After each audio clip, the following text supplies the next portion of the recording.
¿Qué tal? Muy buenos días a todos. Bienvenidos a la conferencia del día de hoy, que será impartida por nuestro querido maestro Carlos Guzmán sobre el tema mitología y cultura ancestral. Me presento, soy el doctor Federico Vidal, rector del Centro de Estudios IMIX, y el día de hoy tenemos un tema bien interesante sobre lo que es la parte del tema mitología y cultura ancestral. Bienvenido, maestro Carlos. Buenos días. ¿Qué tal, Federico? Buenos días a todos. Muchas gracias por acompañarnos esta mañana, por su tiempo.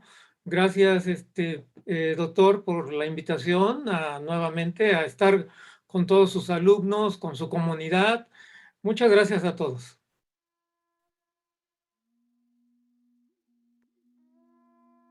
Adelante, maestro. Bueno, en esta ocasión voy a presentarles a ustedes eh, algunas observaciones, algunas identificaciones que yo he tenido en mis visitas a algunos centros arqueológicos aquí en México. Y básicamente, si empezamos con el primer cuadro, por favor, doctor.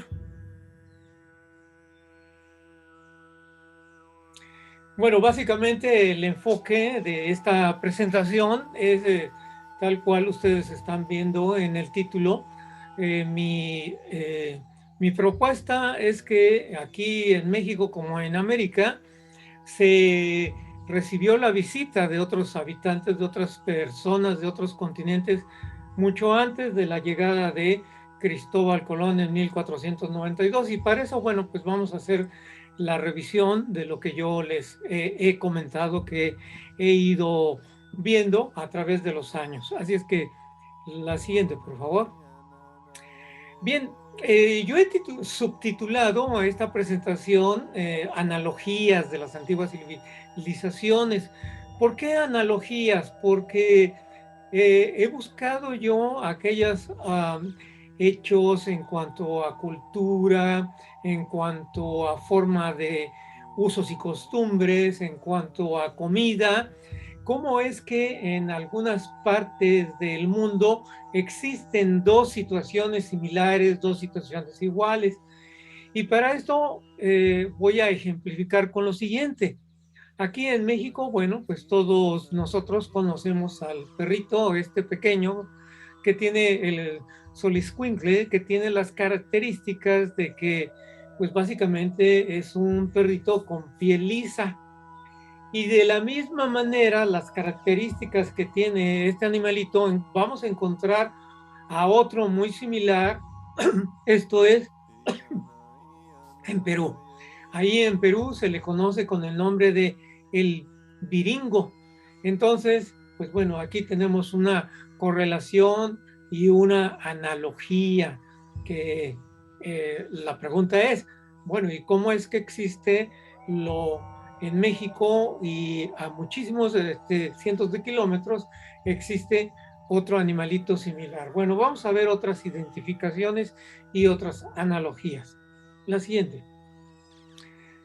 Y como les decía, aquí tenemos algunos aspectos de alimentación y sabemos que pues el camote, que es muy popular aquí para la dieta del mexicano en sus muy diversas formas, pero básicamente es originario de Centro y Sudamérica.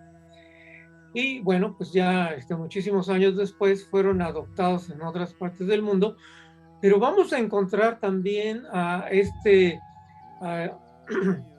fruto, a este vegetal, en las islas del Pacífico Sur, que bueno, pues ahí se le conoce como papa dulce. Entonces, aquí está mediando todo un océano, entonces se van a encontrar, en este caso, vegetales, comida que está en la parte de América, pero que también lo encontramos en otras partes.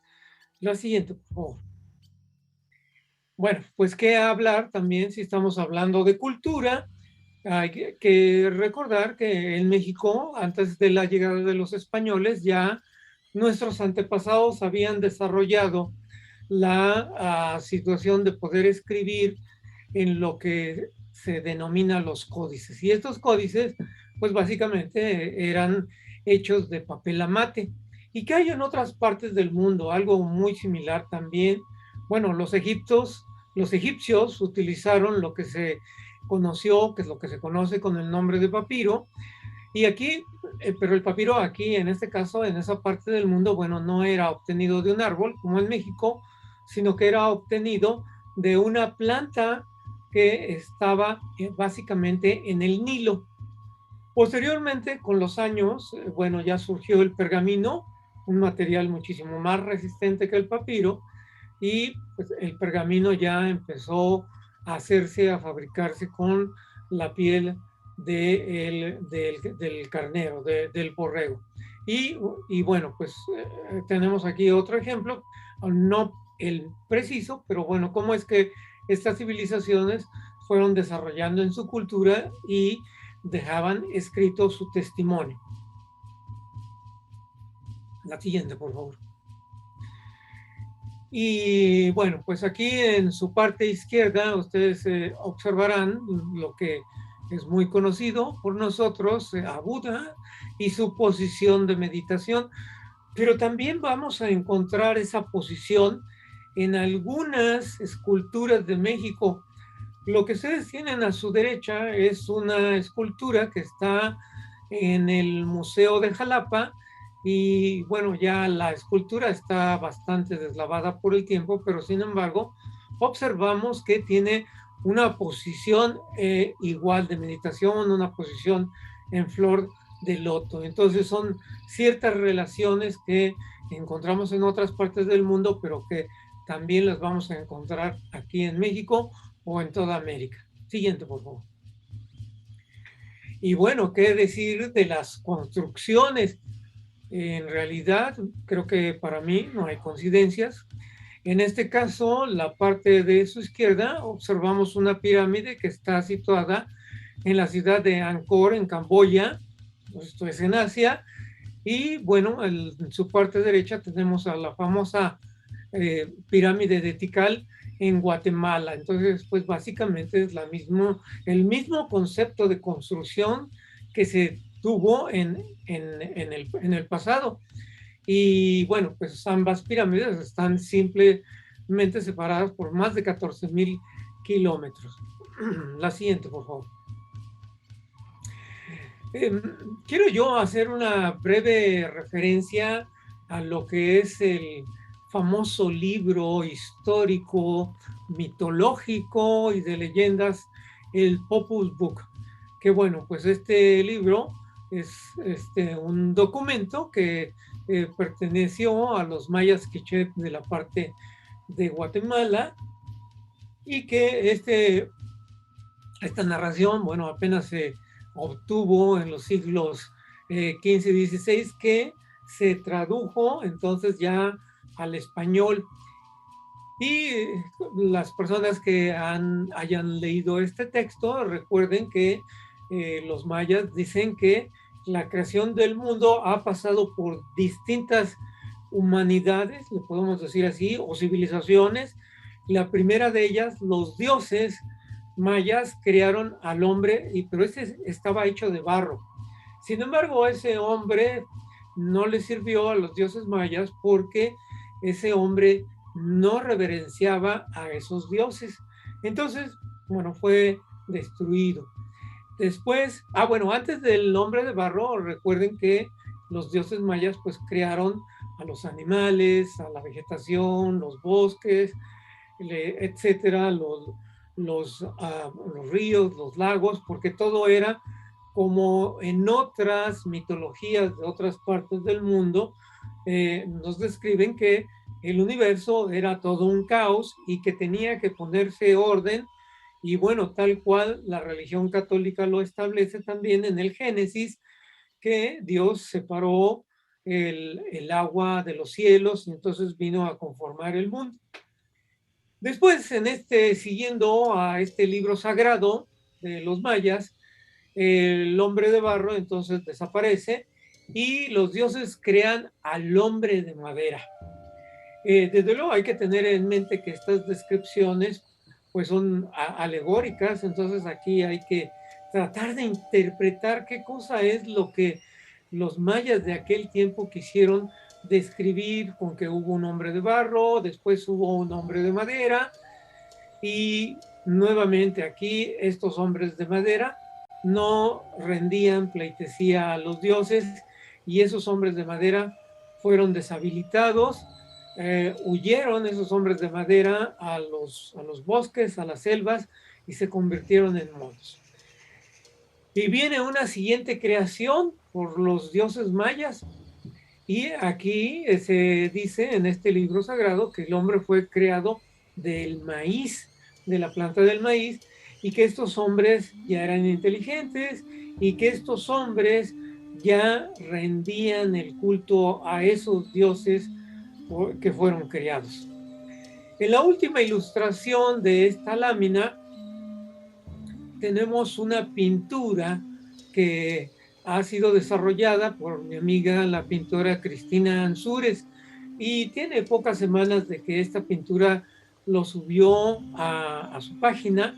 A mí me llamó mucho la atención como una curiosidad, puesto que ella relata que vio a este ser, bueno, déjenme darles un antecedente, ella pintó a este ser porque dice que es un ser que ella vio en una, en una situación de transmisión y que ese ser era pues como si fuera de madera. Entonces aquí es una curiosidad que, bueno, a siglos atrás esos mayas de ese libro sagrado nos los describen a los hombres como si fueran de madera y ahora en la actualidad una artista nos describe que le transmitieron la imagen de un hombre de madera.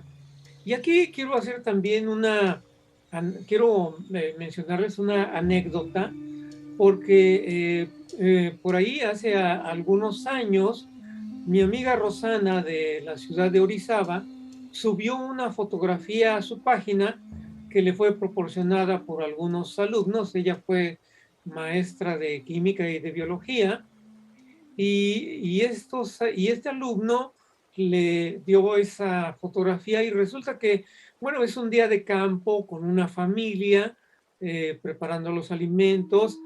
eh, Como muchas cosas salen por al azar, eh, se dispara la fotografía y sale lo que pudiéramos decir que es un duende, pero este duende sale mimetizado prácticamente al árbol donde logra ser captado y curiosamente la piel de este duende parecería que fuera también de madera, de tal manera que hay un mimetismo entre el árbol y la piel de este duende. Entonces, bueno, aquí es una de esas curiosidades que vamos a ir viendo. La siguiente, por favor. Bueno, quiero yo hacer referencia a este extraordinario libro. Este libro está escrito por un arqueólogo español, esto que se titula Dragones y Dioses. Y bueno, es un libro que yo se lo recomiendo. Es un libro totalmente científico, es un libro totalmente escrito por un arqueólogo. El título, bueno, yo lo compré, me llamó la atención y vi la pasta que decía Dragones y Dioses. Y bueno, aquí siempre hemos tenido en América, aquí siempre hemos tenido la conceptualización de que por una parte, pues vamos, ese animal en particular es un animal mítico, es un animal que fue inventado por las civilizaciones del pasado, pero pues, resulta que ese dragón, recuerden que lo vamos a tener en distintas civilizaciones, sobre todo en la China, por ahí en la hindú también, en Europa lo vamos a ver referido en la Edad Media, ahorita vamos a ver cuándo es que se describió. Y bueno, la portada, la pasta de este libro se seleccionó precisamente a un dragón, ¿no? Porque, vamos, no es una serpiente, sino que vamos a ver que esas características de dragón, como describen a ese ser mítico, eh, que tiene una cresta muy fuerte alrededor de su cuello o en el cráneo, o inclusive en la parte dorsal, en la espalda de este animal. Entonces, Vamos a ver algunas identificaciones de este dragón en la antigüedad. La siguiente, por favor. Bueno, y pues aquí en México, uno de los dioses más importantes de la mitología azteca, de la mitología maya, es Quetzalcóatl o Cuculcán. Y bueno, ahí observarán una fotografía de la ornamentación que en estos momentos se tiene en el centro de la Ciudad de México. Y de su lado derecho tienen ustedes a un dragón eminentemente chino. Y como les comentaba, ahí tenemos la semejanza, la analogía de lo que en otra parte del mundo describieron desde hace siglos, en donde el dragón tiene sus protuberancias alrededor de su cabeza, tiene esas protuberancias salientes de su dorso. Entonces, ¿no? Nuevamente, bueno, vamos a ver aquí cómo es que surge el mito y la realidad de ese Quetzalcóatl que tuvieron nuestros antepasados. La siguiente, por favor. Y hablando de dragones, como les decía, bueno, pues mucha gente y los científicos dicen, eso no existe, es un ser mítico, ¿no? Aquí, vamos, pues ese ser mítico, yo me pregunto qué imaginación tuvieron los antepasados, ya sea aquí en México, ya sea en China, para describir, para dibujar un animal con esas características. Y hace algunas semanas yo me encontré en internet esta fotografía en donde la persona que lo subió titula la fotografía el espectacular lagarto de armadillo, un dragón en miniatura, ¿no? Entonces vemos aquí exactamente las mismas características que nos relatan esas mitologías. La siguiente, por favor. Y bueno, qué decir también de la parte de Asia. Aquí es una fotografía obtenida de esos documentales que hace The History Channel, en donde nos presenta un dragón. Esto es en Tailandia. Y aquí muy representativo, el Kukulcán aquí en México, en una representación esculpida en una de las tantas de las pirámides que se hicieron en honor a este dios allá en el sureste de la República Mexicana. Y como podemos ver, hay una semejanza extraordinaria a ese ser mítico. La siguiente, por favor. Y nuevamente me sorprendo yo, hace algunos meses descubro yo en internet, aquí la persona que subió esta fotografía, dice que la encontraron en el sudeste asiático y que pues es un lagarto que sí vuela.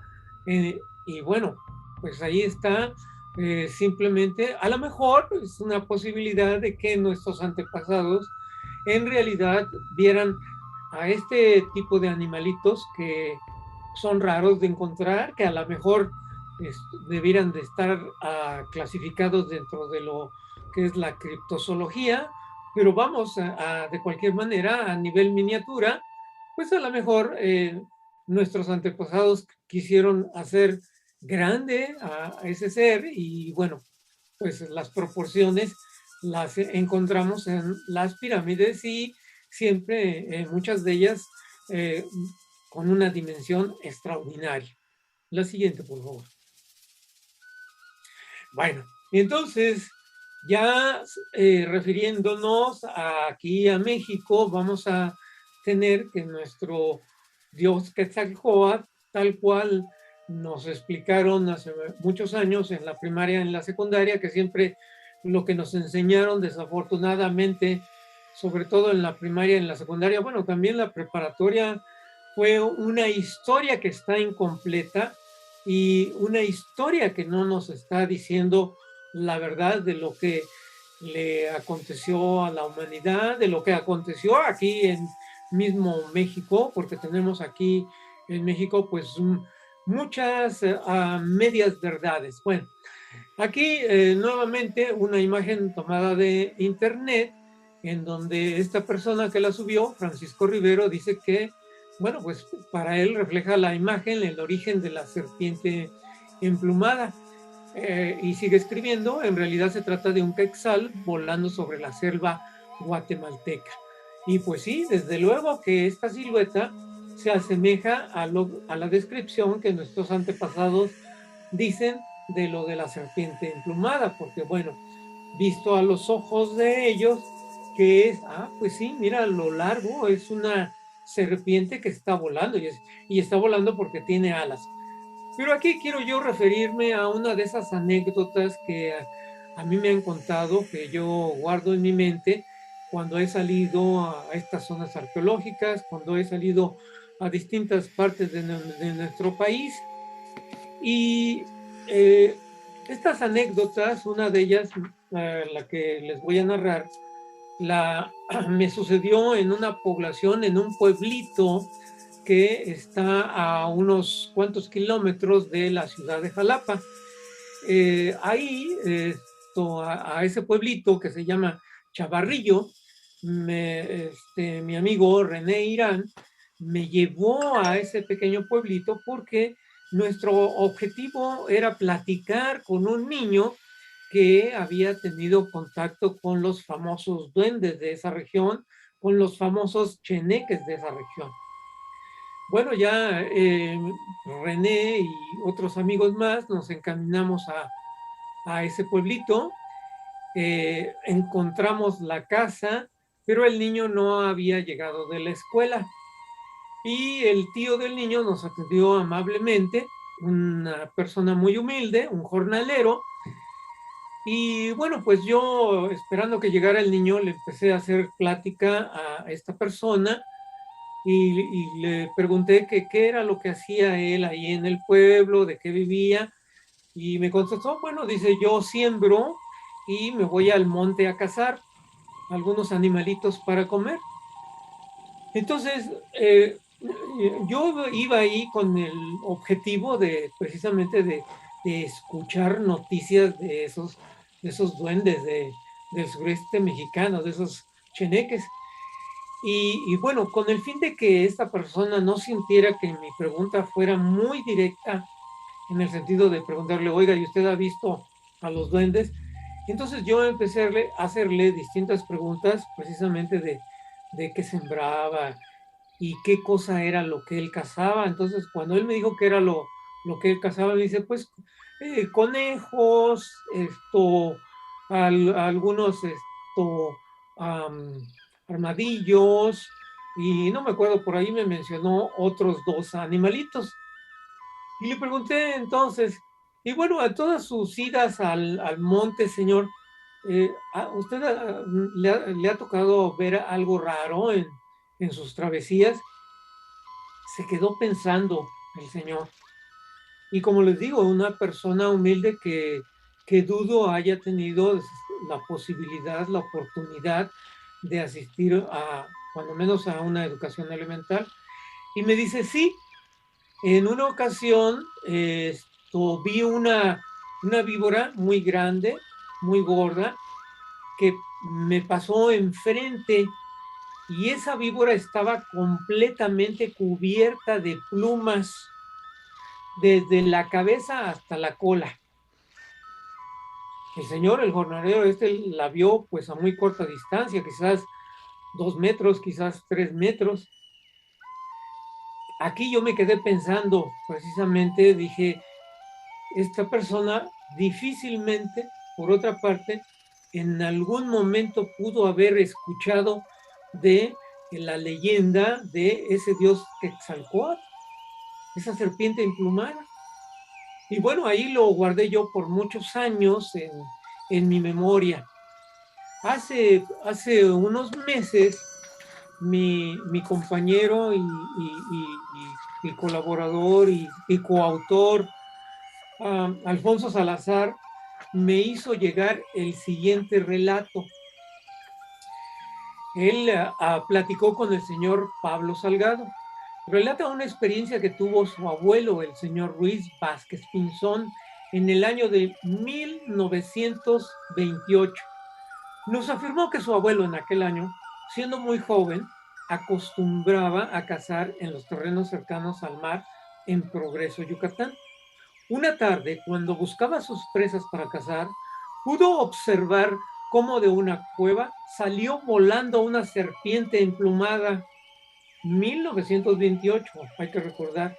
Al verla, aquí, bueno, ya estamos nosotros teniendo el relato de una persona contemporánea que sí conoce la diferencia, pues vamos, perfecta de los animalitos, puesto que salía a cazar, pero continúo con el relato.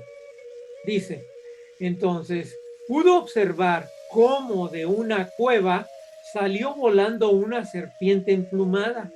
Al verla, se agazapó y pudo observar cómo la misma se dirigió volando hacia el mar, en donde se sumergió. Entonces, resulta que también este animalito, aparte de volar, también puede sumergirse en el mar. Interesante, ¿no? Bueno, según el relato de esta persona, pues aquella serpiente estaba cubierta totalmente de plumas y volaba. Entonces, este relato me lo hizo llegar mi amigo Alfonso y lo hizo hace años, ¿no? En el 2017, de un relato de 1928. Bueno, entonces, como pueden ustedes ver, pues aquí el relato de esa serpiente emplumada, pues en realidad sí, pudo haber sido un quetzal, pero también por ahí hay unos animalitos que pues son dignos de figurar en las páginas de los libros de criptozoología. Bien, la siguiente, por favor. Bueno, y continuando con esta posibilidad de la existencia de esos seres míticos, aquí en su parte izquierda nuevamente tienen una fotografía de una lagartija en donde, por el contrario, aquí en el pecho de la lagartija, pues sale un abanico enorme, sale una cresta en donde no la tienen en el lomo, sino aquí la tienen la cresta, ¿no? Muy curioso ese animalito. Y abajo tenemos, vamos, si ese animalito lo hacemos de proporciones mayores, pues sí que en realidad será totalmente un dragón. Y estoy yo haciendo la comparación con la figura del libro que yo les comenté hace un momento de Miguel Rivera. Aquí tienen ustedes el libro de Miguel Rivera, en donde él presenta la portada de su libro y ese dragón lo obtiene de una vasija maya que esa colección desafortunadamente está en manos de un coleccionista particular, pero bueno, nos los dio a conocer ahí el dragón que los mayas describieron. A lo mejor los mayas, bueno, aquí vieron un animalito de esos y no quisieron decir tampoco que ese dragoncito hubiera sido de proporciones enormes. En el mar, bueno, vamos a encontrar una serie de peces que son raros de encontrar y aquí la persona que lo subió dice que fue pescado, ese ejemplar en Carolina del Norte, allá le llaman el lancefish y es comestible. En esa parte, pues acostumbran comerlo. Entonces, nuevamente aquí vemos que esas posibilidades míticas de la existencia de esos dragones o dragoncitos, pues no son tan míticas. Siguiente, por favor. Bueno, como les decía, en mis visitas, a mí me gusta mucho conocer la República Mexicana, visitar los centros arqueológicos y, bueno, otras partes de la misma República. En una visita que hice yo a Tajín, hay esta pintura que ustedes pueden observar ahí. Bueno, pues algunos me dirán, "No, pues es un cocodrilo". Pues sí, nada más que este cocodrilo tiene cresta en su lomo y tiene las protuberancias dibujadas alrededor de su cuello. Entonces, ¿cómo es posible? Y bueno, como todos sabemos, ¿no? Que en cierta forma es todos esos seres míticos y tal cual también la mitología griega nos presentan a seres mitad humano, mitad animal. Y aquí, si ustedes se fijan de la pintura de su parte derecha, ese ser parecería que realmente no tiene una garra en su parte frontal, sino es como una mano. Entonces, bueno, aquí los antropólogos cuando se les pregunta de estas situaciones, desde luego que dicen son seres míticos, desde luego que dicen son seres amorfos, ¿no? Porque, bueno, pues seguramente que no quieren meterse en problemas de que se les pregunte a la hora de que ellos digan, pues sí, fue un dragón, ¿verdad? Como cuando se les pregunta de los duendes, ellos siempre van a contestar, esto, son seres amorfos. Y bueno, pues hay muchos seres amorfos aquí en la República Mexicana. O bueno, nuestros antepasados los observaron también. Ahora, desafortunadamente, esa pintura no está exhibida al público. Yo cuando visité Tajín, no pude yo verla. Esa pintura me hizo favor de hacérmela llegar un amigo que estudió hace un par de años antropología y bueno, por ser estudiante y por estar haciendo algunas prácticas ahí en esa zona arqueológica, pues tuvo el acceso, como otros muchos zonas arqueológicas, los estudiantes de arqueología solamente tienen acceso y están denegados al público. Entonces, bueno, como él sabe que eh, yo estoy muy interesado en estas situaciones medias raras, me envió esa fotografía que, pues les digo, no está expuesta al público. Al público. Siguiente, por favor. Bueno, siguiendo con la huella de los dragones en México, esta maqueta ustedes la pueden encontrar en Teotihuacán. Esta maqueta está en uno de los dos museitos que está ahí en las, prácticamente en la entrada de este centro arqueológico. Y si ustedes pueden observar que hay un dragón, primero en la parte superior derecha, pintado de color verde y en su parte inferior de color amarillo, pero no es el único dragón. Bueno, y la cresta de la cabeza y las crestas del lomo. Por ahí hay otro dragón en la parte de en medio de la figura. Igual no se le ve como si estuviera más bien agachando la cabeza hacia abajo, igual con la cresta en su cabeza de esas ramificaciones y también en su parte dorsal. Y otro dragón en la parte izquierda, este pintado de blanco, pero también con esas franjas roja, naranja, esos rectángulos rojos, naranja y color naranja, que tienen invariablemente estos dragones que están ahí en Teotihuacán, en esta maqueta, haciendo alusión a esa fauna que en un momento determinado los antepasados dejaron en las pinturas de esos murales que podemos ver todavía en Teotihuacán. La siguiente, por favor.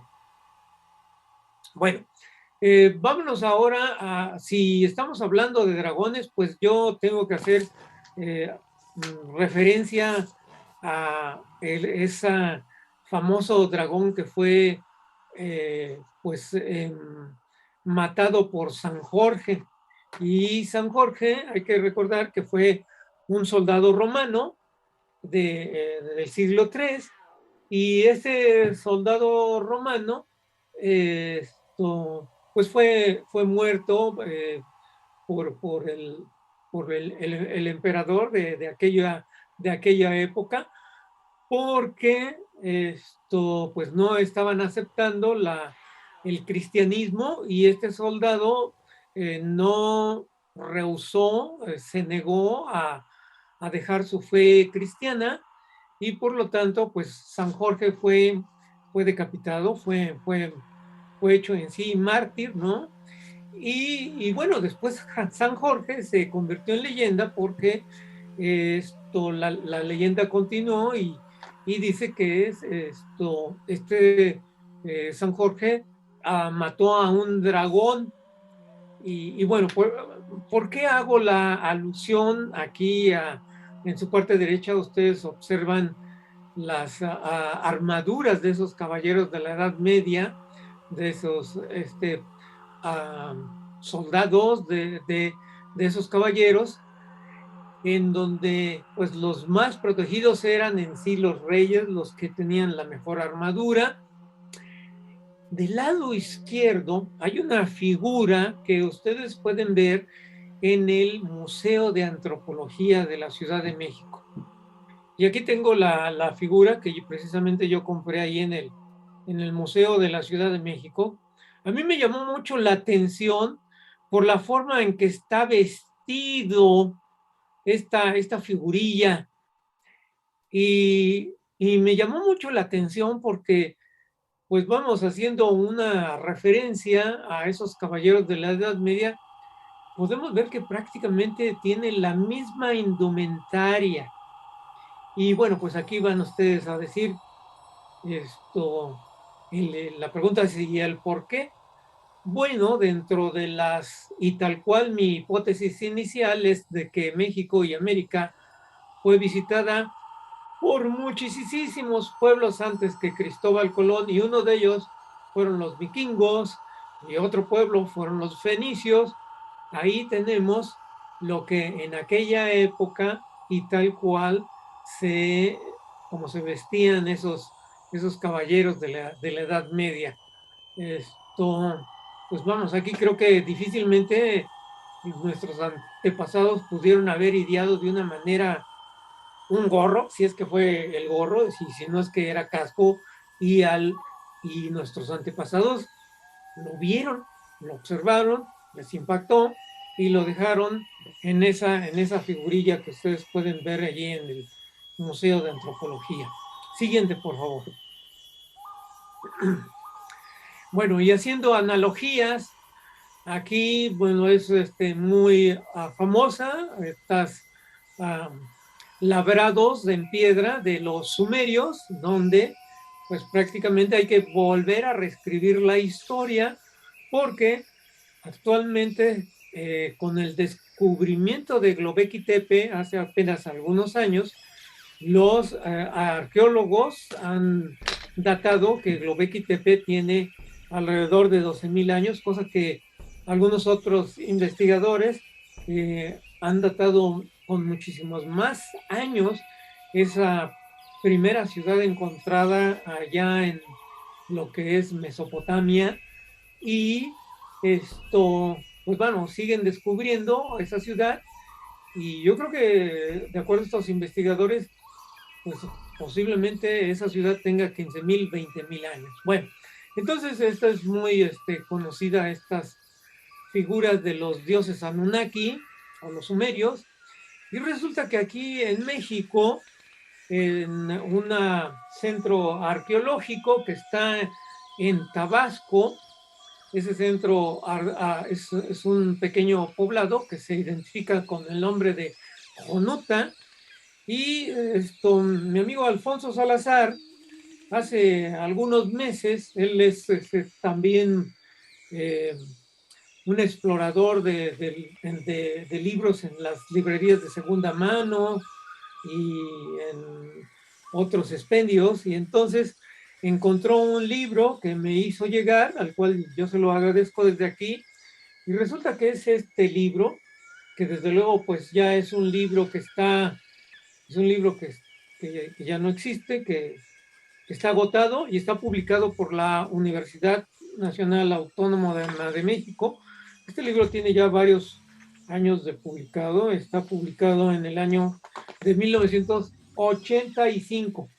Bueno, pues cuando yo vi esta figura, vamos, inmediatamente la relacioné con otra figura que yo había visto, y como pueden ustedes ver ahí la figura mítica de Jonuta, Tabasco. Bueno, este pueblito, esta zona arqueológica, está ahí a unos cuantos kilómetros de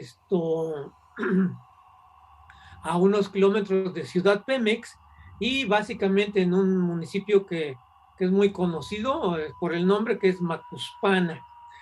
Entonces ahí encontraron esa figurilla, y bueno, pues haciendo una búsqueda, una relación de esas analogías con otras civilizaciones, ahí tenemos la analogía, un ser humano, pero con cabeza de pájaro, y está vestido, ese ser humano o ese pájaro está vestido al igual que esa escultura, ese grabado en piedra de los sumerios. Siguiente, por favor.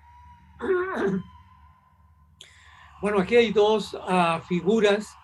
Nuevamente vamos a ver esas analogías que encontramos en esas civilizaciones del pasado. En su parte izquierda tenemos, inconfundible, una figura egipcia, y en la parte derecha tenemos un caballero águila. Una pintura que la pueden ustedes ver en Cacastla, ese centro arqueológico que se encuentra en Cacastla, a unos cuantos kilómetros de la ciudad de Puebla. Y bueno, cuando vi yo estas dos figuras, relacionándolas en mi mente, lo que me llamó la atención es que estas dos figuras están sosteniendo. Yo he tratado de buscar la explicación, cuando menos de la parte de aquí de México, qué es lo que ese caballero águila sostiene, si es un instrumento, si es un arma, si es pues sí, un instrumento musical. ¿Qué es?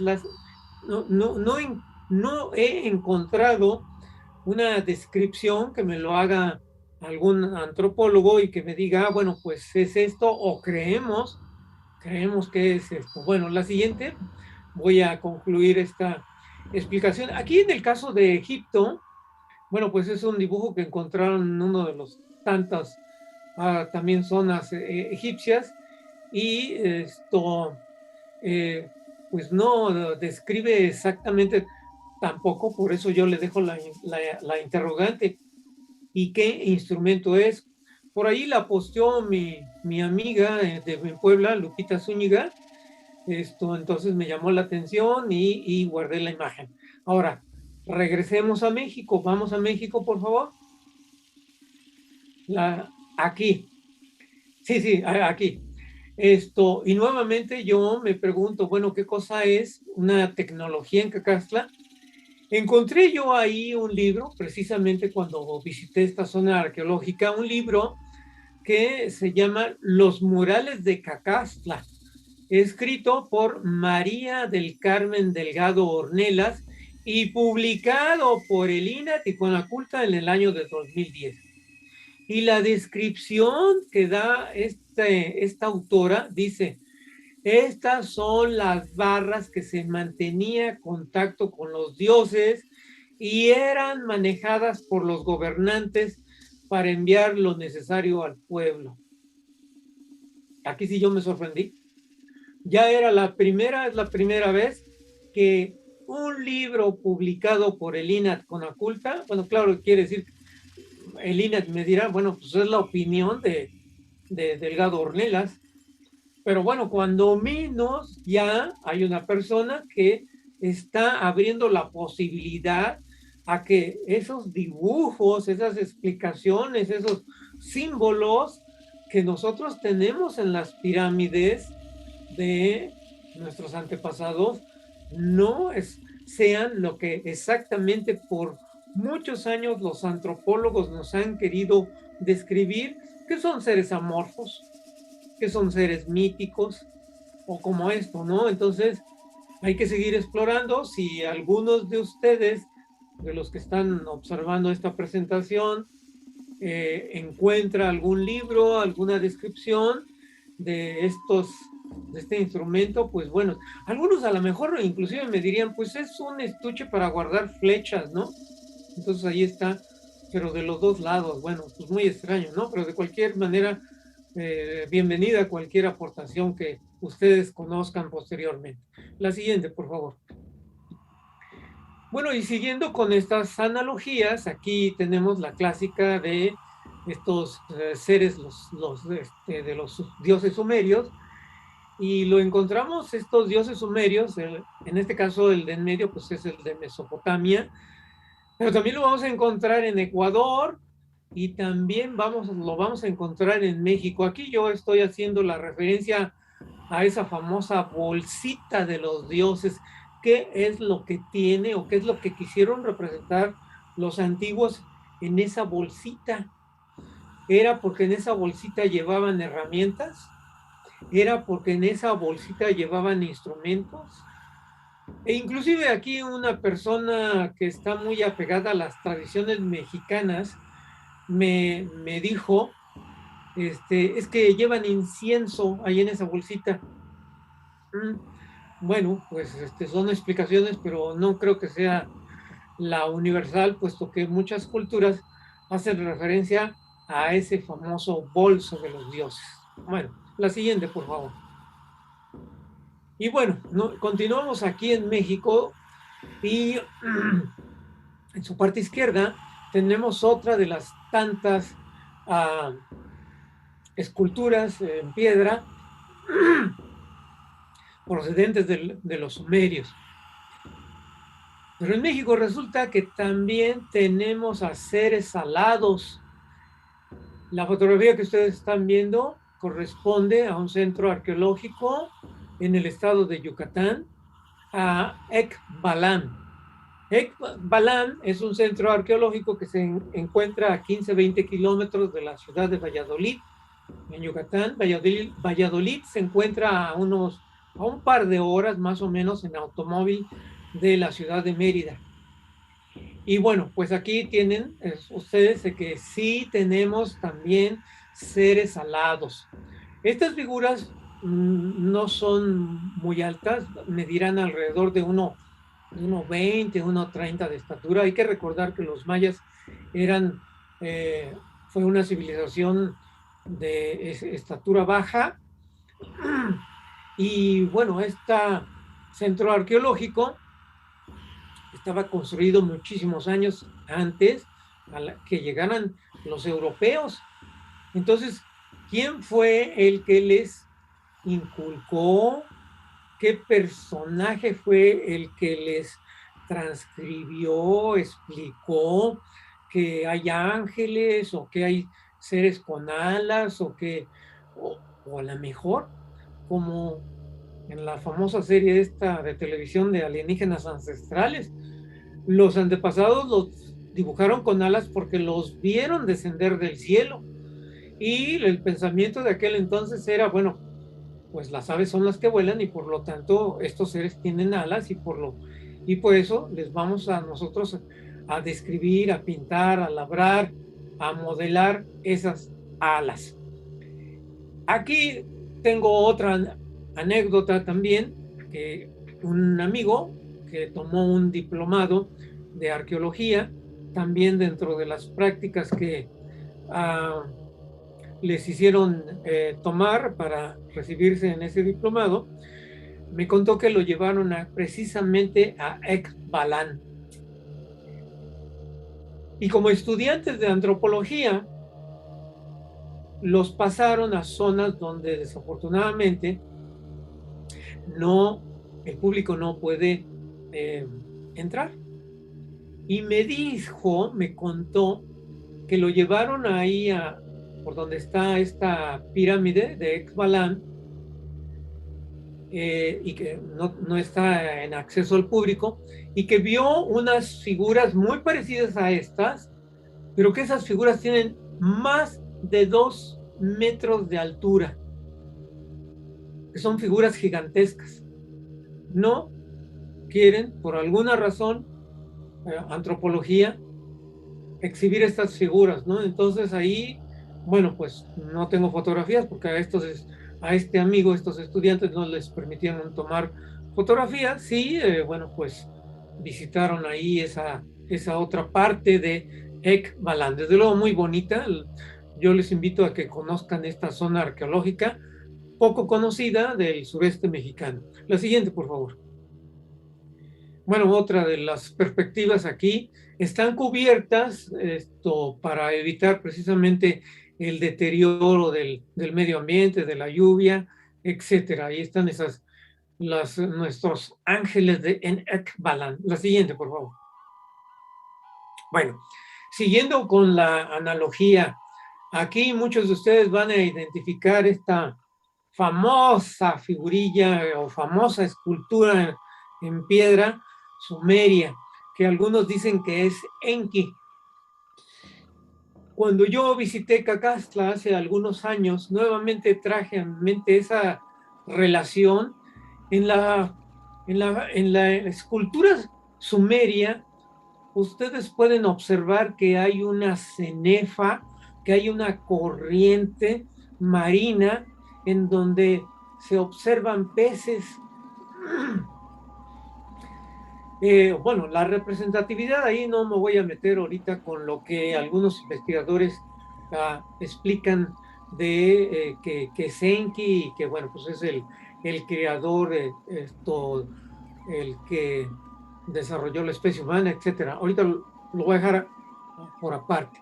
Pero lo que me llamó la atención fue que en Cacastla encontramos también esa cenefa de agua, esa que pudiera ser la representación de un río, puede ser la representación del mar también, ¿no? Pero pues curiosamente ahí están esas cenefas de agua. La siguiente, por favor. Y bueno, qué decir también aquí hablando de Quetzalcóatl, cómo es que lo interpretaron o cómo es que lo dibujaron nuestros antepasados ahí en la figura del lado derecho con un penacho. A lo mejor algunos dicen, bueno, pues ahí está la interpretación de esa cresta, de ese dragón. Ahí está esa cresta en la parte posterior de la espalda. Pero lo que me llamó la atención de estas figuras de la Sumeria y la de Quetzalcóatl fue que en su mano ambos tienen, pues no hay explicación. Aquí igual yo no he encontrado una explicación al respecto. Un símbolo, un objeto, y prácticamente pues es el mismo, simplemente la conceptualización de esculpirlo en una roca y dibujarlo en un papel a mate. Bueno, ahí hay otra curiosa analogía. Siguiente, por favor. Bueno, como les decía al principio, entonces en México fue visitado muchos años, siglos, incluso antes de la llegada de los europeos. Hay un canal en internet que yo les recomiendo en YouTube. Este canal se llama Los indios somos israelitas. No da el nombre de la persona que lo produce. Es una persona, por lo que yo me doy cuenta, es una persona que vive en Estados Unidos. Es una persona de origen mexicano porque su español no habla muy bien, desde luego, pero tiene el acento seguramente de ser nacido allá en esa parte del continente americano. Y él nos presenta en su canal una serie increíble de libros antiguos donde se afirma que las tribus perdidas de Israel llegaron al continente americano, que esas tribus perdidas que ahí encontramos en su desaparición en la Biblia y que los historiadores relatan que dejaron el cautiverio allá por el año de 722 con el rey Sargón II de Asiria, que los hizo cautivos. Entonces ellos abandonan ahí, se separan, de ese cautiverio.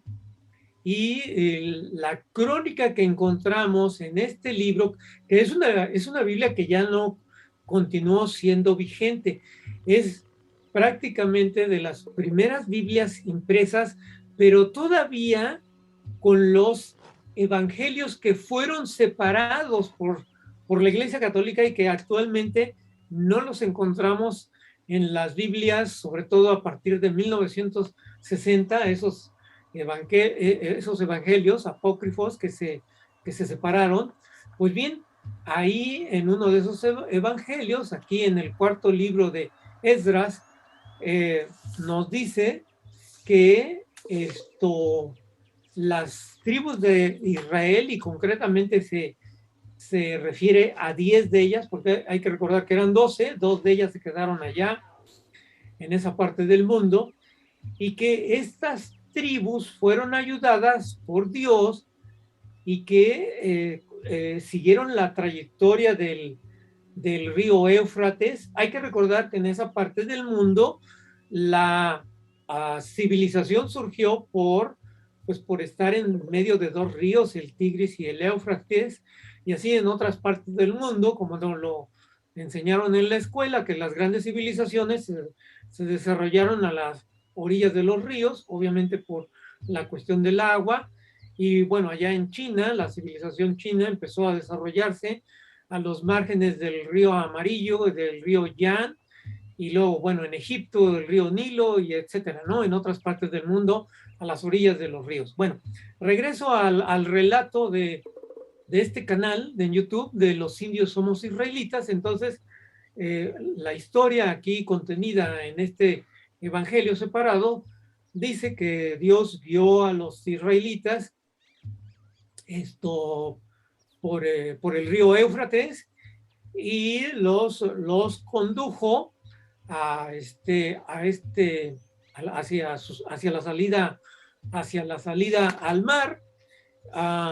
Y entonces los,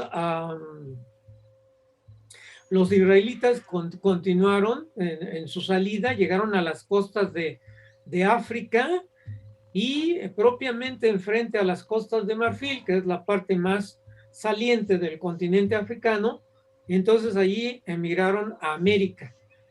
Llegaron a Brasil y continuaron en su camino hacia el norte, pasando por Centroamérica, llegando a México, inclusive pues llegando a lo que ahora es los Estados Unidos. Entonces salen los israelitas por el Golfo Pérsico, rodean todo el continente africano. No narra ahí pues la forma en que fue el viaje, simplemente dice que tardaron en llegar a la nueva tierra. Aquí la nueva tierra la identifican siempre en esos libros publicados, esos libros antiguos, lo identifican o lo denominan como Arzaret. Así está identificado en esos libros antiguos, porque no solamente esta Biblia, que originalmente es la que nombra a esta parte del mundo como Arzaret, sino que también la van a nombrar otros libros, y entre ellos resulta que Colón básicamente, él quería encontrar a las tribus de Israel. Quizás lo que nosotros hemos sabido de que las expediciones de Colón las llevó a cabo porque querían encontrar un camino más corto hacia las Indias, etcétera, etcétera, pues no fue sino simplemente el escudo por el cual Colón fue sufragado por los reyes católicos. Entonces, bueno, pues llegan aquí los israelitas a Arzaret, y hay muchos libros que este autor ahí menciona, libros antiguos, donde indiscutiblemente sí hubo la llegada de este pueblo a el continente americano. Y aquí en México, dentro de los, siguiente por favor, dentro de los libros que tenemos, hace referencia a este otro libro que está publicado por la Universidad Iberoamericana, titulado El trasluz de la diferencia, consideraciones sobre pueblos indígenas y diversidad cultural, por Guillermo Alfaro del Palo. Curiosamente es muy, pues muy también específico esta persona que no revela su nombre de este canal, y todos los libros que presenta ahí en sus videos los subraya, les pone anotaciones, ¿no? Como esta que ustedes pueden ver ahí, en donde dice, las explicaciones sobre la precedencia de los indios tuvieron todo tipo de sustento. Los hubo de carácter bíblico. Los habitantes de las Indias occidentales no eran sino descendientes de la tribu perdida de Israel. Y bueno, dice que le tomó año y medio desde que salieron del cautiverio del el rey asirio hasta la llegada a América. Entonces, les recomiendo ver como curiosidad a este canal. La siguiente canal, por favor.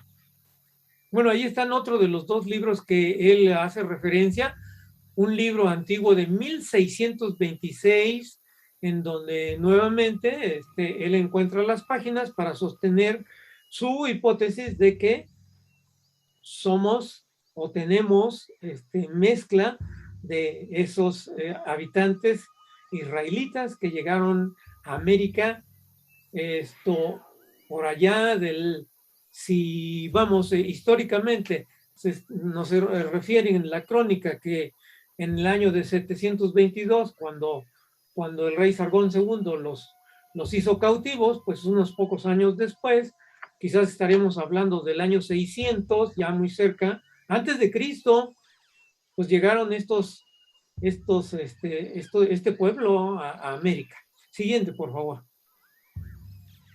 Bueno, aquí en México tuvimos la visita de un alemán que escribió estos dos libros. Hay muchos, desafortunadamente creo que luego hay más personas de otros países que se interesan por la cultura en México que nosotros mismos que estamos aquí. Y este alemán se interesó, el primer libro que publicó ya en fines de los 70, en los 80, fue el libro que tienen ustedes en su parte izquierda de América Crisol de las razas del mundo, y él se dedicó, porque dice que aquí en México, en América, fue visitado precisamente por otras culturas, y lo tenemos aquí en la portada de sus libros, japoneses, africanos, judíos y vikingos. Entonces él hace una visita, una recopilación, una serie de fotografías a través de todo México, en donde nos va a presentar figuritas de barro y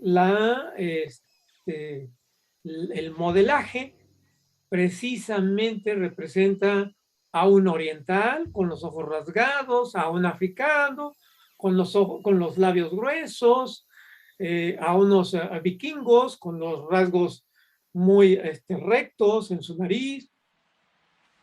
Unos años después, este mismo autor alemán, Alexander von Futhenau, publica este otro libro porque ya se extiende a otras partes de América, se va a Ecuador, a Colombia, y nos da América 5,000 años de historia. Pero nuevamente sigue con su tesis. Ahí vemos en su parte inferior totalmente una carita oriental de un japonés, de un chino. Entonces, bueno, estos libros también son bastante interesantes de consultarlos. La siguiente, por favor. Esta figurilla ustedes la pueden ver en el Museo de Antropología de la Ciudad de México. Y observamos, es totalmente un personaje asiático. La siguiente, por favor. Esta fotografía, estas figurillas corresponden al museo de Jalapa. Y esta figura pues no es de ninguna manera alguno de los primeros pobladores de América que se supone las crónicas que nos enseñaron ahí en la primaria, en la secundaria, en la prepa, que hay que cambiarlas, las de México y las de todo el mundo, porque hay que rehacer la historia mundial por todos los descubrimientos que se han hecho últimamente. Pues no corresponde a una olmeca, siendo que la encontraron allí en la parte de Veracruz, corresponde más bien a un semita, a uno de esos habitantes de la Mesopotamia antigua. Lo pueden encontrar ahí en el Museo de Jalapa, muy bonito. Yo creo que después del Museo de la Ciudad de México, el museo que más me ha gustado es el de Jalapa. Bueno, la siguiente, por favor. Bueno, aquí ya es algo que yo les hice a ustedes una narración de cuando les presenté los primeros cuadros de Quetzalcóatl, pero aquí quiero hacer referencia precisamente al libro este de 5000 años de historia de este alemán, que bueno, ya no está con nosotros, de Alexander von eh, Futenau, y él escribió en su página 25, los vikingos daneses que llegaron en una de sus famosas naves, Dragón, ahí hay un pequeño rosillo, en proa, cola en popa, al Golfo de México, hicieron contacto con los toltecas de Tula. Los indígenas acudieron para ver esta maravillosa nave rápida y silenciosa acercarse a la costa. Confundieron obviamente el dragón con la serpiente y los escudos y remos de los guerreros pintados en varios colores con las plumas de una serpiente emplumada. Y bueno, de acuerdo a este autor, dice, y así comienza la fabulosa historia de Quetzalcóatl. Siguiente, por favor. Y continuamos aquí haciendo mención. Bueno, no, aquí ya tenemos a otro autor, a Pierre Honoré. Él dice acerca de Quetzalcóatl, los cronistas dan los nombres a 10 gobernantes toltecas, siendo el quinto el barbado y blanco Quetzalcóatl, que reinó entre el 947 y 999, desde luego pues antes de Cristo, ¿no? Entonces, bueno, aquí no querría decir que fueron algún israelita, puesto que ocurrió 200 años todavía antes. Pero sí, como les comentaba, pues sí llegaron los vikingos a las costas mexicanas. Por ahí también, en la pirámide de Uxmal, se encontró grabada la cruz del rey David. Entonces, ¿cómo es que los mayas se le ocurrió grabar una cruz? Pues no es que se le haya ocurrido, es que la vio en alguna indumentaria o los mismos que llegaron aquí, los vikingos o los fenicios o algunos otros de otra parte del mundo, pues por eso es que está ahí grabada esa cruz del rey David. La siguiente, por favor. Bueno, hablando de los mayas, aquí tenemos una tabla donde hay una relación entre lo que fue o lo que es el alfabeto maya y lo que fue en cierta forma parte de lo que con anterioridad fue el alfabeto griego.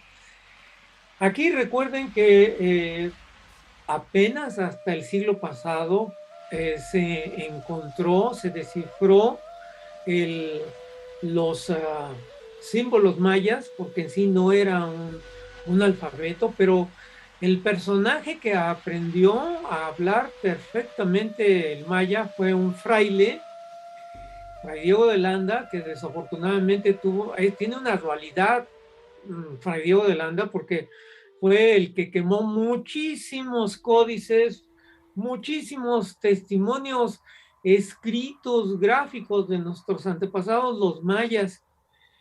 Y bueno, quizás años después, 5 o 10 años después, le remordió la conciencia y él escribió el libro de las cosas de Yucatán y empezó ahí a escribir lo que le relataban los locales de aquella época, de cuando llegaron los frailes a cristianizar a los locales. Y bueno, desarrolló su libro y al final hizo un alfabeto en donde no hasta el siglo pasado, pues ahí se tenían los símbolos mayas, pero no los llegaron a descifrar. Hubo muchos arqueólogos ingleses que dijeron que significaban distintas cosas, pero no, estuvieron equivocados los ingleses. Y resulta que la curiosidad de que cómo es que se descifró el alfabeto maya, pues lo descifró un ruso. Y este ruso resulta que fue uno de los soldados que llegaron a la caída de Berlín allá en la Segunda Guerra Mundial en 1945. Llegó por el frente ruso, del otro lado venían los americanos, y resulta que se encontró precisamente el libro que escribió Fray Diego de Landa tirado. Se encontró 2, 3 libros y lo guardó, se lo llevó a Rusia, y era una persona que tenía facilidad para los idiomas. Le motivó mucho la historia, el libro de los mayas, que decidió él hacer la identificación, la interpretación de los símbolos de los mayas. Y bueno, pues resulta que este soldado ruso fue el que llegó a descifrar el alfabeto, si le podemos decir así, el alfabeto maya, que fue condecorado por el gobierno guatemalteco y después, años después, también por el mexicano. La siguiente, por favor. Bueno, aquí llegamos a otro mito, que es el huevo y la creación cósmica. Todas las civilizaciones, todas las mitologías del mundo antiguo hacen referencia a que el mundo fue creado con un huevo, a que el mundo fue creado a través de un huevo, a que la representatividad de la creación salió de un huevo. Y vamos a ver brevemente, para terminar, cómo es que encontramos esta mitología en donde el huevo cósmico se va a perpetuar en todas las mitologías de todo el mundo, para mencionar una creación, un renacimiento, una regeneración. Vamos, y qué decir del huevo de Pascua en las tradiciones católicas. La siguiente, por favor. Y aquí entramos, por ejemplo, a la finlandesa, que revela que dentro de su mitología, dentro de sus libros antiguos, así como el Popol Vuh, existe para ellos este libro, el Kalevala, en donde pues hay muchas semejanzas con respecto a la creación del universo, y aquí en esta cosmogonía menciona que hubo 7 huevos donde nace o se va a desarrollar el universo. También por ahí menciona a la Virgen de Kalevala, que dice que va a quedar embarazada tras comer un arándano rojo. Vamos a encontrar otras situaciones muy semejantes a esta. Bueno, no hay que olvidar también la religión católica, como es que la Virgen María espera la llegada de nuestro Señor. Y bueno, también aquí en la mitología azteca, ¿no? La encontramos. La siguiente, por favor. Nos vamos a la cosmogonía de la India, que también ahí vamos a tener, pues, la descripción ahí en esos libros antiguos, el Mahabharata, en donde de un huevo sale el mundo en 2 mitades, se convierte la parte superior el cielo, el inferior la tierra, y en medio, bueno, queda la atmósfera. La siguiente, por favor. En la cosmogonía china también, ¿no? Ahí se relata que un dios sabe que cuyo cuerpo es como un huevo. Ah, caray, nuevamente aquí, ¿no? Y bueno, está relatado ahí en ese libro, el Shanghai Qing. Se puede encontrar esta leyenda, mitología, etcétera. Nos vamos a la siguiente. Y los japoneses, ¿no? También en este otro libro, las leyendas de Izanagi y de Izamani. Igual, ¿no? La siguiente, por favor. En el Congo, en África también, bueno, las tribus estas, de los licúas, pues también vamos a hacer o ellos hacen la referencia a ese huevo cósmico que está directamente relacionado con la creación. La siguiente, por favor. Y bueno, aquí en México. Esto yo los presento porque por ahí hace algunas semanas hubo un programa en The History Channel donde precisamente abordaron el huevo cósmico. Pero aquí pues dejaron abandonado a México. Y resulta que aquí en México también nosotros tenemos la referencia a esa mitología universal, a esa mitología que encontramos en otras partes del mundo y que nos dice que el universo surgió, el mundo surgió de un huevo. Esta figura, esculpida en una piedra de no más allá de 40 centímetros de alto, la pueden ustedes ver en el Museo de Jalapa, en el Museo de Antropología de la ciudad de Jalapa. Y bueno, a mí me llamó mucho la atención también porque dije, pues aquí en México también tenemos ese tipo de mitología. Ahí en la placa inferior está la explicación, yo tomé nota de ella, y la explicación dice lo siguiente: la piedra se encontró en Catemaco, Veracruz. Según los antiguos, de un hueso nació una criatura prodigiosa llamada Hons-Hu o Hons-U, que realizó actos notables. Y escriben, lo cual hace pensar en parecidos mitos de otros pueblos, cuando menos aquí los arqueólogos están admitiendo, ¿no? Los parecidos a las mitologías de otros pueblos. Aumenta su interés porque la isla mayor de Japón, ¿qué creen? Se llama exactamente así, igual como la identificaron nuestros antepasados, Honshu o Honshu. Y los mixes, los vecinos, ahí los pobladores de antes, hablaban de una vieja presencia japonesa. La siguiente, por favor. Bueno, y aquí finalizo con esta extraordinaria leyenda, con esta extraordinaria mitología del rey enano de Uxmal. Este cuento, esta mitología, como quieran ustedes verla, se las voy a relatar brevemente. Resulta que en tiempos de hace mucho tiempo, como empiezan las leyendas, existió una hechicera. Existió una hechicera que, bueno, en donde ella dominaba las hierbas, los ritos, los embrujos, etc.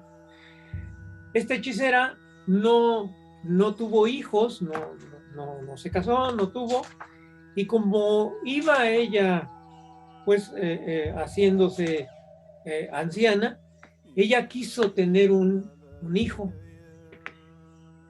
Se fue al monte. Hay distintas variaciones de esta leyenda. Por ahí la que yo les voy a relatar va a ser principalmente de este libro que ustedes están viendo aquí, pero también acabo yo de encontrar otra variación en este otro libro, y por allí hay otro libro que no encontré que también hay ligeras variaciones. Pero bueno, la historia es la siguiente. Entonces, esta hechicera se va al monte y le pide a los aluches que le otorguen la posibilidad de tener un hijo, y le regalan un huevo.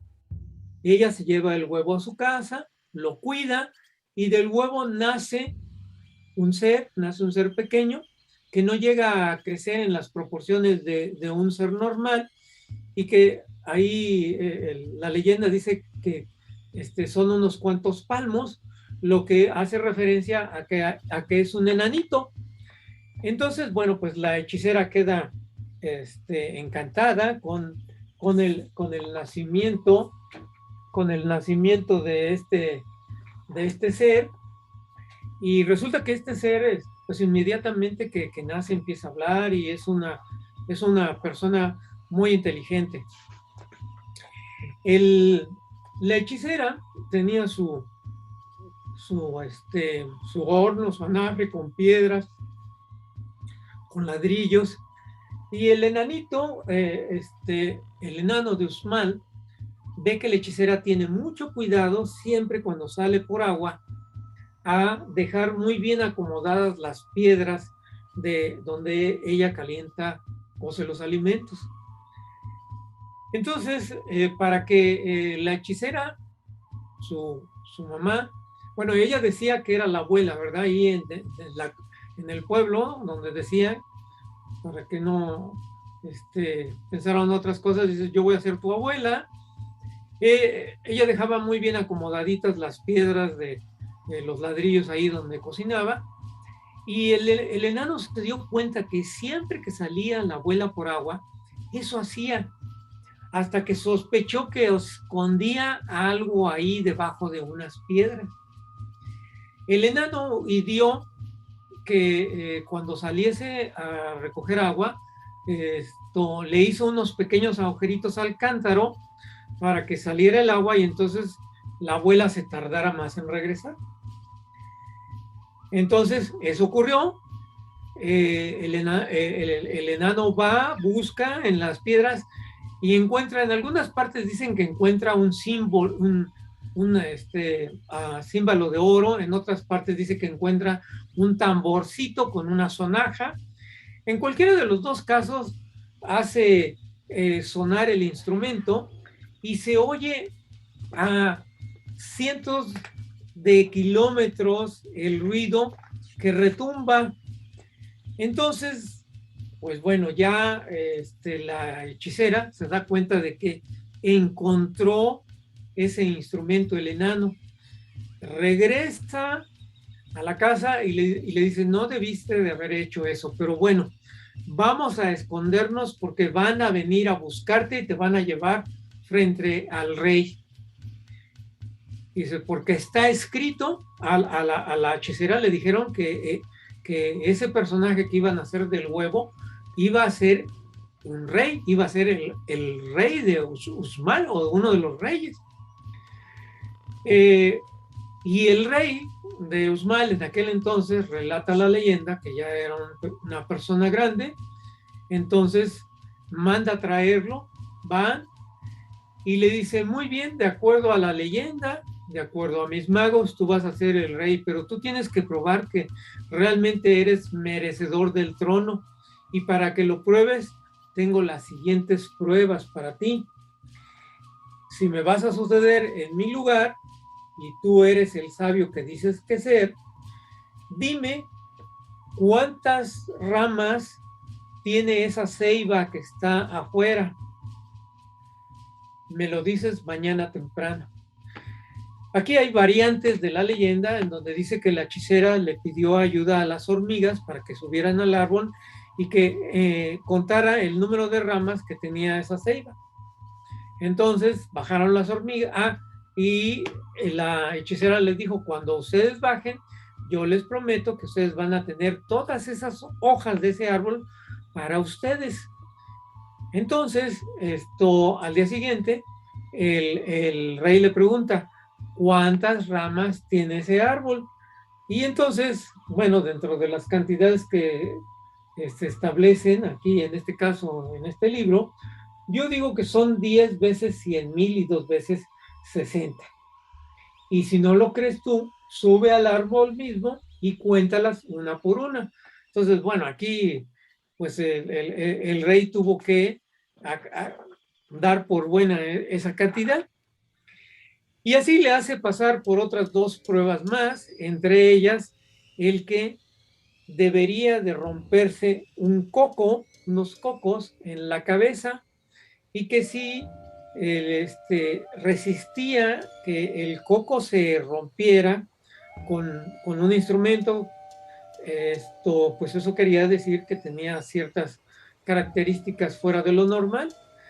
Entonces resulta que la hechicera, como tiene una abundante cabellera el enano, le oculta una protección también de piedra y bueno, pues entonces se la amarran, entonces le ponen el coco en la cabeza, lo rompen, el coco se rompe, pero no le pasa nada al enano, lo vuelven a hacer tampoco, y bueno, pues aquí es donde el rey ya pierde, porque esa misma prueba había quedado establecida para él, ponen el coco en la cabeza y pues obviamente pasó lo que pasó, y así entonces el enano de Uxmal nacido de un huevo, llega a ser reino de esta parte.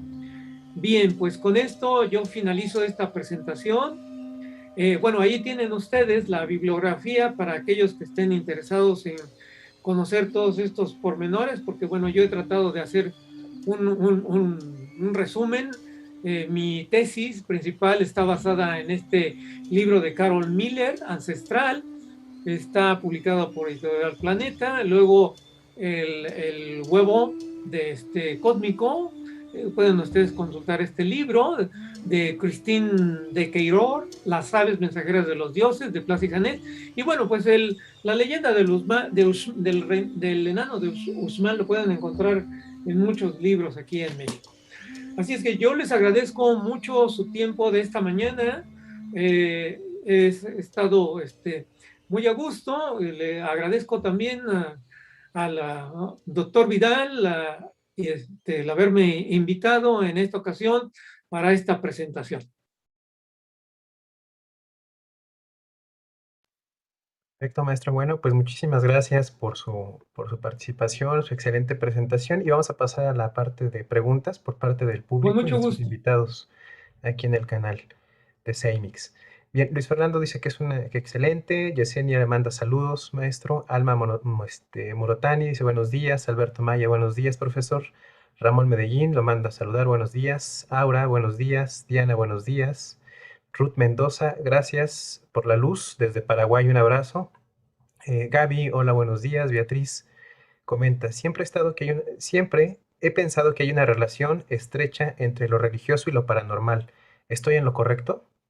Sí, desde luego, aquí es una mezcla de misticismo, aquí es una mezcla de lo paranormal, aquí es una mezcla de lo histórico. Hay que recordar que pues en la antigüedad los hechiceros, los magos, eran los que eran parte de la corte. Moctezuma tenía a sus hechiceros. Los egipcios, los faraones tenían también a sus magos.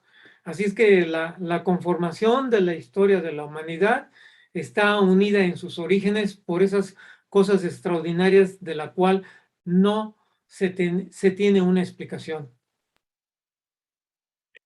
Gracias, maestro. Rafael Álvarez Martínez dice, hola Carlos, felicitaciones por la conferencia en vivo. Solo una corrección. Göbekli Tepe no es de Sumeria, es en Turquía. No se sabe Sí, aún qué sí, cultura correcto, pertenece. correcto, pero hay que recordar dónde está Turquía. Entonces, en la parte superior, ¿verdad? De esa parte donde en sí se englobó toda Mesopotamia, y Mesopotamia, pues, abarca varios países, ¿de acuerdo? Muy bien, gracias. Por aquí Jefferson Rocha, buenos días desde Brasil. Rafael Álvarez Martínez, excelente contenido. Bien lo del tema de las bolsitas que usan los seres y lo de los seres alados de Balam. Muy pocos investigadores tocan estos temas. Adriana Rodríguez, buenos días, maestro. Ruth Mendoza, maravillosas las analogías. Ruth Mendoza desde Paraguay. Incalage, le mando un abrazo fraterno. José Luis Quiñones, buenos días, maestro Carlos Guzmán, excelente ponencia. José Luis Quiñones tiene una pregunta. ¿Podría haber conexión el continente de la Atlántida y el continente de la Pangea como resultado de las analogías en civilizaciones antiguas? Sí, hay que recordar que, bueno, aquí sería también todo un tema que tratar de que el continente perdido de la cual habló Platón, porque recuerden que esa referencia Platón la obtiene de los egipcios y las narra ya él, posteriormente las escribe. Ahora, y los egipcios, entonces, algunos cronistas, algunos investigadores, dice que es un pueblo que procedió del continente perdido de la Atlántida. Entonces, bueno, recuerden que debido a esos cataclismos que los científicos sí han situado hace 12.000 años, hace 20.000 años y hace muchísimos más años, porque la Tierra ha tenido distintos cataclismos, y que muchos de esos cataclismos han o desaparecieron a las ciudades que estaban a orillas del mar. No hay que olvidar que un cataclismo destruyó al Coloso de Rodas. No hay que olvidar todas las bloques enormes que han encontrado en Bimini, en la parte del Atlántico, cerca ahí del Triángulo de las Bermudas, en fin, muchas ciudades que se hundieron por esos cataclismos y que estaban a las orillas del mar y que ahora están siendo descubiertas esos grandes bloques. Perfecto, gracias. Ruth Mendoza Aurón dice, yendo un poco más lejos históricamente, ¿sería posible que el Atlantis y el escape ante la catástrofe que sufrió ese pueblo tenga relación? Bueno, quienes escaparon fueron los habitantes. El continente, debido a ese cataclismo, pues se hundió, ¿no?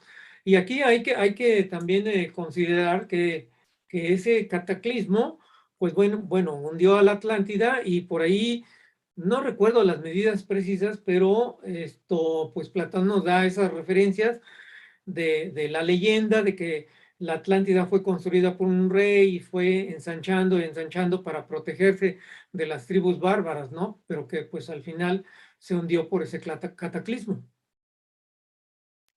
Perfecto, maestro. Yesenia Villarreal pregunta, ¿qué tan recomendable es el libro llamado Cuando las piedras hablan, el hombre tiembla? Muy buena pregunta, Yesenia. Ese libro de Rodolfo Benavides, este, es un poco controvertido, sí tiene algunas situaciones. Lo leí hace muchísimos años, no me recuerdo muy bien, pero ahí hay esto, pues ciertas situaciones que dicen que don Rodolfo no lo llegó a escribir, sino que realmente lo escribió su esposa. Yo no conocía al autor, yo no conocía a la esposa, les estoy mencionando algo que yo escuché, que inclusive probablemente sí lo escribió don Rodolfo, pero parece ser que la esposa era una medium, un canal, y que, bueno, recibió algunos mensajes, y bueno, ahí don Rodolfo los transcribió. Entonces, una opinión en pro o en contra, me es difícil, pero bueno, sí es interesante el repasarlo, Yesenia. Perfecto. Pregunta Jefferson Rocha, ya hay muchas familias en Brasil que tienen genealogía judía, comprobación de antepasados judíos de entre los nativos de Amazonia, o etcétera. ¿Es cierto hacer esa afirmación?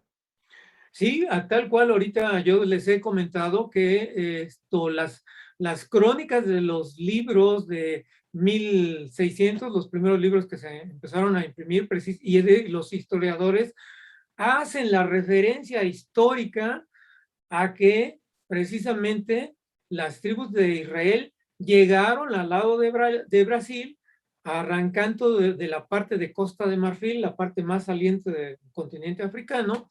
Llegaron a las costas de Brasil, llegaron a Brasil y de ahí subieron. Entonces, yo te recomiendo ahí que cheques el canal en YouTube que se llama Los indios somos israelitas, porque hay una gran cantidad de textos donde se comprueba precisamente esa peregrinación de esas tribus de Israel a Arzaret, o lo que conocemos ahora como América, Arzaret. Perfecto, maestro. Bueno, pues agradecerle su participación, su excelente presentación, igual a las asistentes que estuvieron el día de hoy con nosotros y todos nuestros alumnos e invitados. Y recordarles que vamos a iniciar nuevamente domingo con domingo en estas conferencias que hablan sobre temas fenómeno ovni, paranormales y parapsicología. Muchísimas gracias, maestro. Muchas gracias a todos ustedes. Hasta pronto. Hasta pronto.